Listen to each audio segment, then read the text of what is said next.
European union യൂറോപ്പിലെ 27 രാജ്യങ്ങൾ ചേർന്ന് രൂപീകരിച്ച ഒരു സാമ്പത്തിക രാഷ്ട്രീയ കൂട്ടായ്മയാണ് യൂറോപ്യൻ യൂണിയൻ.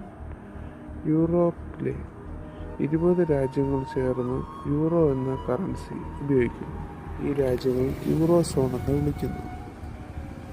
അംഗരാജ്യങ്ങൾക്കിടയിൽ പാസ്പോർട്ടും വിസയും ഇല്ലാതെ യാത്ര ചെയ്യാൻ സഹായിക്കുന്ന ഷെഗൽ കരാർ നിലവിലുണ്ട്. രാജ്യങ്ങൾക്കിടയിൽ സാധനങ്ങൾ, സേവനങ്ങൾ, മൂലധന, ആളുകൾ എന്നിവയുടെ സ്വതന്ത്രമായ കൈമാറ്റം അനുവദിക്കുന്നു. ബ്രസൽസ് ആണ് യൂറോപ്യൻ യൂണിയന്റെ ആസ്ഥാനം. യൂറോപ്യൻ കൗൺസിലർ അംഗരാജ്യങ്ങളുടെ തലവന്മാർ ഇതിൽ ഉൾപ്പെടുന്നു. European parliament, European commission.